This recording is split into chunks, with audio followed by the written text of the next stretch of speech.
Kasi nandito na rin ako. Yeah. Pero attorney yan siguro isa sa mga dapat asikasuhin ng gobyerno ngayon eh. Lumalala. Lumalala kasi ang dami yung problema. Actually, yung kanina tinatakal ko din tungkol sa impeachment pero nakakatuwa naman yung balita nyo. Good news yan. Hindi na matutuloy. Yun nga ang sinasabi ni Pangulong Marcos. Ang daming problema yung impeachment pang aatupagin ninyo. So take note, yung mga tagahanga na mga naghain ng impeachment, alam nyo na. Ayan. Kasi si dating Senador De Lima, di ba? Abot hanggang langit ang pasasalamat niya kay Pangulong Marcos nung na-acquit siya. Na hindi ko naman malaman kung bakit kasi separate naman ng judiciary sa executive. Parang sinabi na rin niya na may kinalaman si Pangulong Marcos sa pag-acquit niya. Naman yung tirada ng ali, no? Okay. Anyway, alam mo, nagtataka ko, nagagalit ngayon si Barbers, di ba? Galit na galit. Hindi lang nag-press con, nag-privilege speech pa laban sa mga vloggers daw. Palagay ko nasasaktan na sila sa mga batikos. Ayun. Oo. Ngayon, mga troll, nagagalit sila na sila'y binabatikos, pinapaimbestigahan nila sa NBI. Opo. Alam nyo po, mga kagalang-galang na mga miyembro at chair ng Quadcom, at kung nagagalit po ang taong bayan, wala pong may kasalanan yan, kundi kayo. Alam nyo kung bakit? Sapagkat kayo po ay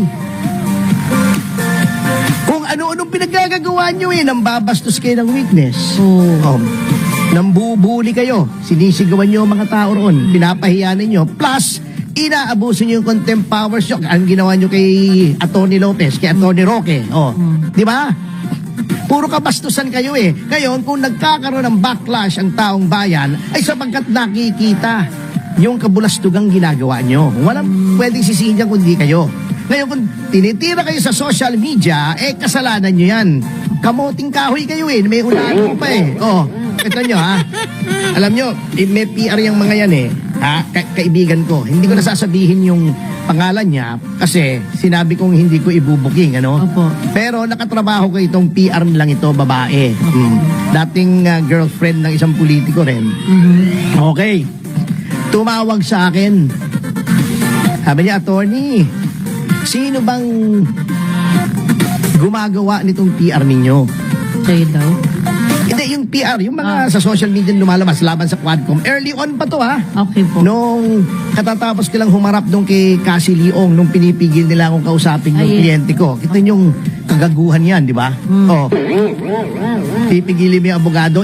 Kakala nila hindi napapansin yan Kakala nila bida sila pag ginagawa nila. Kakala nila nagpapalakpakan yung mga tao. Nabibwisit sa inyo.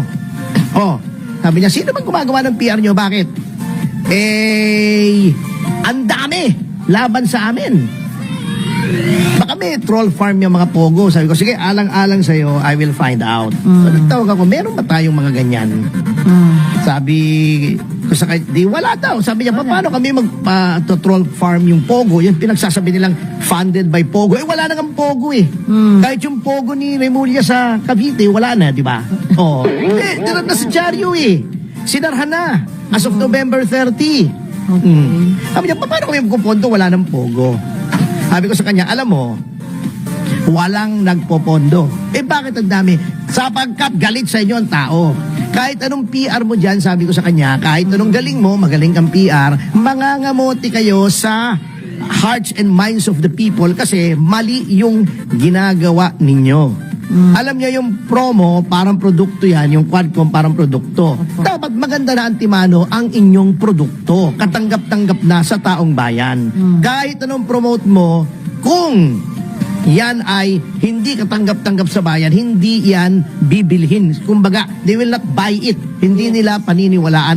Example, ang produkto ko, ice cream, chocolate, masarap. Konting promotion lang yan, pwede na yan. Yes. Yung mga taong bayan na magsasabi, uy, masarap ito, chocolate ice cream. Hindi pwede. At yung tao, sino ba namang ayaw ng chocolate? Meron man tao hindi mahilig sa chocolate? Wala akong kilala actually. Yeah. Oo, lalo na ice cream. Di ba may kanta pa nga sa Sesame Street yung everyone likes ice cream, yes indeed we do. Everyone likes ice cream, I do you? Oh, Di ba? yeah. Search the whole world over, search the oceans far, but everyone likes ice cream no matter who they are. Oh, di ba? Di ba si Atty. Batibo talaga?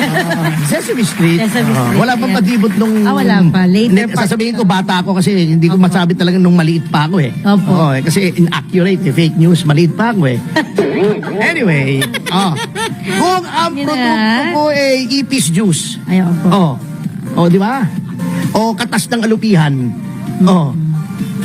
promote ko yan, gagastos ako kahit 1 bilyon ang gastusin ko. Oy, ipis juice, masarap Sus, ito. Mariosep. Inom yan. Sa pangalan pa lang eh, Oo. talo na. Katas ng ipis. Oh my God. Ngayon, kahit sabihin mo, this is special sauce. Pag nakita ingredients, ipis.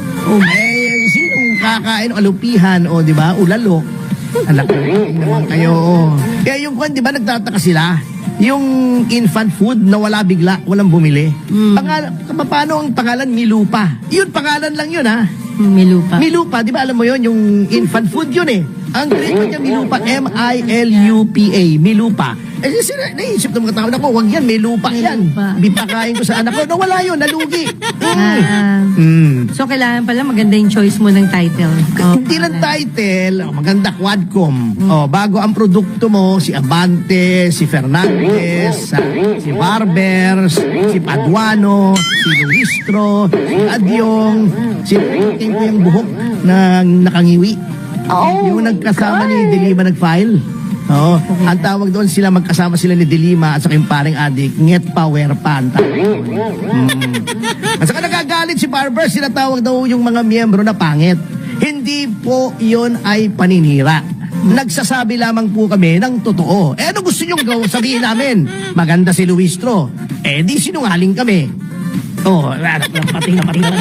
Totohanan sinasabi, magagalit ka. Paghihira ka naman. Ano sabihin kong pogi si Abante, sinungaling ako. Pero attorney medyo mileage na naman ginagawa mo. Libre Bakit? na naman sila. Ayan, mo, hindi, kailangan i-discuss Ini-discuss la. mo talaga eh. Kaya, parang Robert, Barbers, hindi pwedeng hindi kayo i-discuss. Ngayon, Ayan. huwag mong tatakutin na papaimbestiga mo sa NBI. Hindi pwede yun. You're sending a chilling effect na hindi na babatay sa ating saligang batas. Kung may violation, again, parang sinasabi ni Pangulong Duterte, if you have the evidence, then file it in court. Kung tingin nyo may libel, cyber libel, o whatever ang krimen, file it in court, pero wag yung tinatakot nyo, hindi po maganda ang epekto nananakot kayo, nang bubuli kayo pangit po ang dating sa mga mamamayan. Ayun, ganun pala Kaya yung sinasabi nyong dapat walang malis. Alam nyo, sir, sa batas, kung ikaw ay public figure, you have to prove malis. Dapat ikaw ang mag-prove. Kung private person ang nilibel, malice is presumed. Ngayon, kung ikaw ay public figure, na ang onus probandi ng existence of malice ay nasa sa inyo at mahirap pong patunayan niya kung ikaw ay public figure. Yung sinasabi niya, Okay. na dapat daw ang criticism ay tungkol sa pag-discharge sila ng public function nila. Napakalawak po ng definition niya. Pag kinikriticize namin si Luistro na mali-mali yung kanyang legal opinion, that pertains to the discharge of her functions as a lawmaker. Pag niloloko namin si Dan Fernandez na mali-mali ang batas at mali-mali ang English, kasama po yun sa pag-discharge niya ng functions niya sa House of Representatives as a lawmaker. Kasi lahat ng sinasabi niya are off record.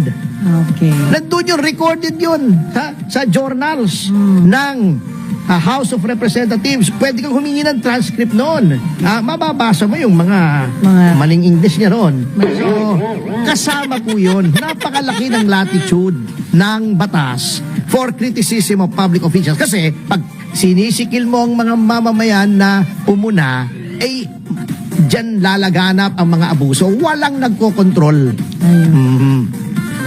The bar of public opinion is always the last resort kasi ang mamamayan, ang lahat tayo collectively, tayo ang may sovereign power, tayo ang may kapangyarihan pagdating ng eleksyon.